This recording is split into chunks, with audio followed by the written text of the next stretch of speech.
problem with Africa.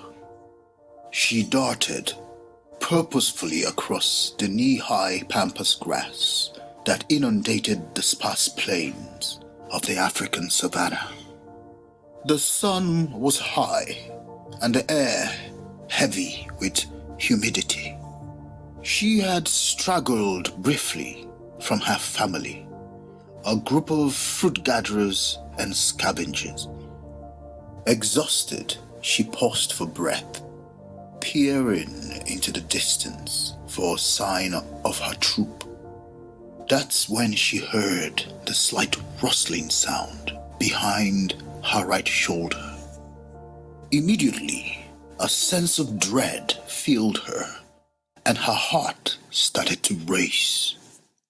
Then followed a low, rumbling, blood-curdling growl. Time stood still, and all she knew now was mortal, primal terror. That was when the smell of the smilodon reached her nostrils. The wretched, murky, putrid stench of carrion. And as the beast charged, its feline eyes filled with rage, the air rent with its savage roar, she knew it was too late.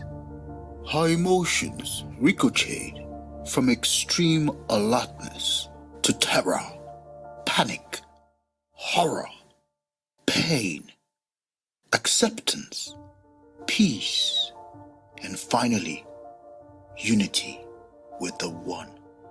To understand the primordial forces of the Orishas, or any pantheon of deities, one must regress in vision and in truth beyond even the primordial expression of emotions that acted as vehicles of psychic evolution for prehistoric humanity. Deities establish and administrate lineages and bloodlines. They are the divine custodians or patent holders of variations in human genealogies.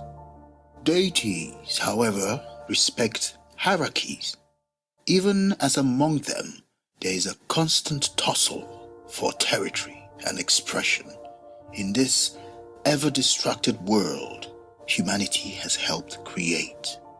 The problem with Africa has been an inferiority complex, provoked by a lack of understanding of origins and responsibility.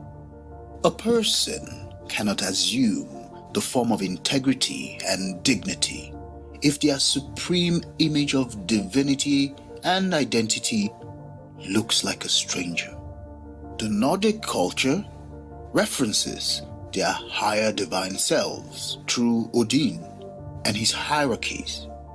The rest of the West have the Enochian angels and an image of the Prince of Peace that is suitable to their self-identification, the blue-eyed Jesus. Until your gods or sense of self-deification and identification look like you will remain a slave to those who are not so gullible. If not enslaved physically, then mentally and spiritually. The Orishas, like any self-respecting pantheon of deities, represent powerful primordial archetypes which are specifically attuned to the frequency of a particular genealogy. The Orishas are specialized deities who resonate powerfully to the true light. There is a false light, and by its fruit you shall know it. Africa, as a result of its disconnection from its primordial archetypes, has become an unwelcome guest in her own home. The robber terror and massacres perpetrated in the Congo by the Belgian ergregore through one of its high priests, Leopold II of Belgium, is a despicable example. Below is an account regarding a Belgian enforcer called Phoebes. Quote, "All blacks saw this man as the devil. From all the bodies killed in the field, you had to cut off the hands. He wanted to see the number of hands cut off by each soldier, who had to bring them in baskets. A village which refused to provide rubber would be completely swept clean. As a young man, I saw Fievis, soldier Molili, then guarding the village of Boyeka, take a net, put 10 arrested natives in it, attach big stones to the net, and make it tumble into the river. Rubber causes these torments. That's why we no longer want to hear its name spoken. Soldiers made young men kill or rape their own mothers and sisters." End of quote. As magicians, adepts, and magi who have picked up this volume, why are these political references necessary in a grimoire such as this? Results. If your gnosis and relationship with high forces and contacts cannot or does not produce meaningful work in creating heaven on earth, then you are merely an intellectual. Nevertheless, the primordial Orishas were released by Olodumare to guide the black race and her sympathizers to perform a great work. This work entails the great work which we all, as travelers on this road of light and wisdom, are individually participating. Orisha veneration for the magus seeking immersion in this path is not an excuse for idolatry. There is a place for idolatry, but not for the adept. The Orishas seek adepts who will assume their god forms in total gnosis of what their energies represent and how it functions in the cosmos. Their astral personification is to give context to these primordial energies and should not be worshipped by the adept. Veneration is sufficient in creating the relevant psychic links. This, in addition to other practices, prevents obsessions and possessions, unless, of course, this is the aim of the practitioner, as you may find in voodoo and Vodoun priesthoods. There is a fundamental operative difference between possession and god form assumption. A magus with a sufficiently developed and adapted personality can assume a god form and allow the energy to operate through her receptive, prepared, and fortified sense of identity. Conversely, possession or obsession can be an unpredictable, often unstable, disruptive, and inefficient way of performing meaningful work by the contact. It is often a desperate attempt by a deity, or in most cases, parasitic astral garbage, to temporarily or permanently hijack the psyche of an ecstatic.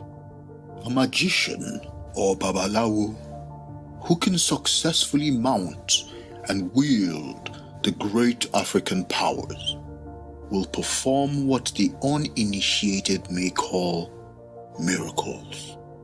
May the miracles you perform bless the world, and may it especially bless Mother Africa. Hitherto, Africa has been visited by deities wielding energetic weapons that sought to bind and oppress her. They polluted her spiritual waters and raped, mutilated, and enslaved her children. They lied to her daughters who survived that they were not worthy. That to be acceptable, they required straight hair, melanin-stripped skin, alien ideals and aspirations, and war with the black male. Though slavery existed among the Native Americans prior and during the invasion by the colonists in what is today the United States of America, the Native Americans swiftly and violently revolted during the Yamasee War against the forced predicament. Perhaps since they similarly refused to assimilate the new religion and deities that the colonials brought with them from Europe, the Native Americans maintained a connection to their earth-based and shamanistic understanding of the cosmos and their own identity. They had faith in their inner deities and were rewarded with strength to fight back against their oppressors, even though they were technically disadvantaged. Nonetheless, a similar conflict ensued in the heavenlies above the warring parties. As above, so below. As within, so without. As the universe, so the soul. How can your collective deities, collective egregore, and lineage guardians defend your bloodline when you switch allegiance to a strange god? Self-identity is the seed of consciousness. It is balanced by the divine will, or the Keta, the Ori, the Ehe, Esha, E, or I am that I am. This is the realm of the Orishas. Note that self-identity itself is only an emanation and not God the Almighty. It is not Olodumare. It is not the Ayin, nor the Ein Sof, nor the source of consciousness.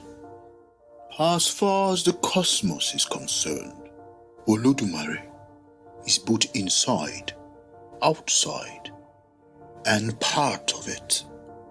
This unfathomability of Olodumare means that the Babalawo must work for Ori or Keta.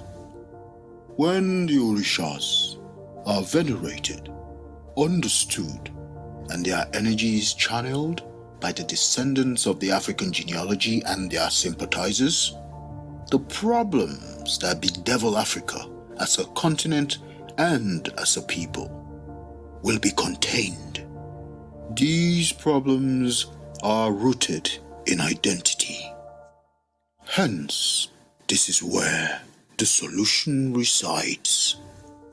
This is a spiritual work akin to that undertaken by John Dee with the Enochian angels in helping establish the British Empire. Africa is much more than an empire. It is a spiritual hub and contains the planetary heart. When the true light that shines from Olodumare is channeled by competent Babalawo across the world, the planetary heart will begin to heal.